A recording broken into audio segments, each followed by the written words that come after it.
सुप्रभातम प्यारे बच्चों। आज हम लोग राजेश जयसवी जी के द्वारा रचित बच्चे काम पर जा रहे हैं कविता के अभ्यास कार्य का अध्ययन करेंगे।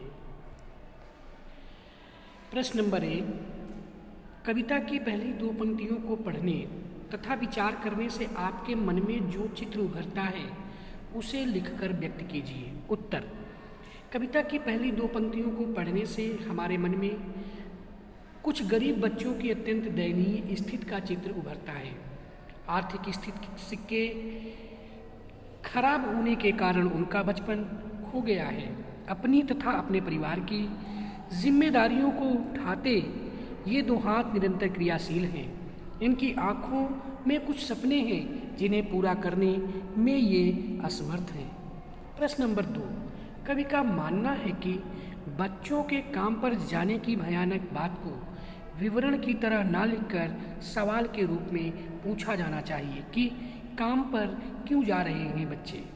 कवि की दृष्टि से उसे प्रश्न के रूप में क्यों पूछा जाना चाहिए। उत्तर, बच्चों की स्थिति के जिम्मेदार केवल समाज के लोग हैं। समाज को जागरूक करने तथा इस समस्या के समाधान के लिए प्रयत्न करने पर विवश करने के लिए समाज के समक्ष इन प्रश्नों को पूछना उचित एवं न्यायोचित है।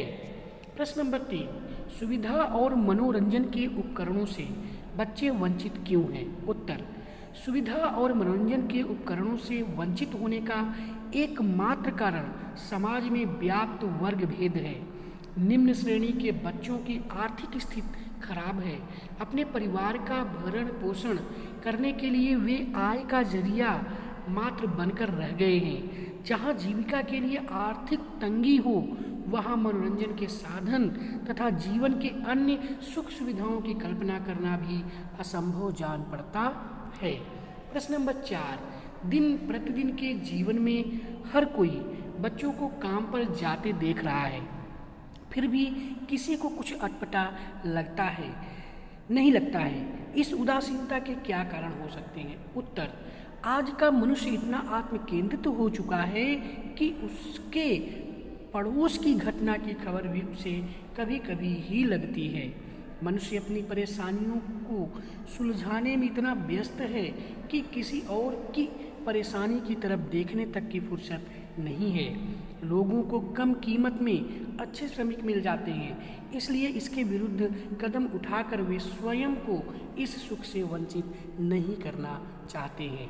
प्रश्न नंबर 5, आपके अपने शहर में बच्चों को कब कब और कहाँ कहाँ काम करते हुए देखा है। उत्तर, शहर में अक्सर बच्चे दुकानों में काम करते नजर आ जाते हैं, ढाबों में बर्तन साफ करते नजर आ जाते हैं, बड़े बड़े दफ्तरों में चाय देते नजर आ जाते हैं, बस में भी काम करते हैं। घरों में अक्सर कम उम्र के बच्चे ही काम करते देखे गए हैं।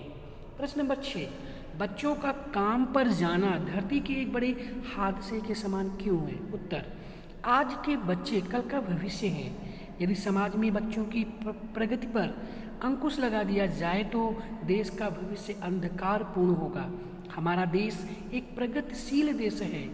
बच्चे भी इस प्रकृति का एक अभिन्न अंग है। सभी बच्चे एक समान हैं। उनको बचपन से वंचित करना समाज के लिए अमानवीय कर्म है, इसलिए यह हमारे समाज के लिए अभिशाप है। प्रश्न नंबर 7, काम पर जाते किसी बच्चे के स्थान पर आप अपने आप को रखकर देखिए। आपको जो महसूस होता है उसे लिखिए। उत्तर, काम पर जाते बच्चों के स्थान पर यदि हम स्वयं को रखेंगे तो हमें अपनी स्थिति अत्यंत कष्टदायक लगेगी। दूसरे बच्चों को खिलौने से खेलते तथा स्कूल जाते देख हमारे मन में तरह तरह के प्रश्न उभर आएंगे। हम स्वयं को उनके समक्ष हीन महसूस करेंगे। प्रश्न नंबर 8, आपके विचार से बच्चों को काम पर क्यों नहीं भेजा जाना चाहिए। उन्हें क्या करने के मौके मिलने चाहिए। उत्तर, हमारे विचार से बच्चों को काम पर नहीं भेजना चाहिए क्योंकि उनके छोटे से मस्तिष्क में इस घटना का दुखद प्रभाव पड़ सकता है जो धीरे धीरे बढ़कर विद्रोह का रूप धारण कर सकता है। इसी तरह के बच्चे आर्थिक अभाव तथा सामाजिक असमानता के कारण आगे चलकर आतंकवादी चोरी जैसे गलत कामों को अंजाम दे सकते हैं। इससे समाज की हानि हो सकती है।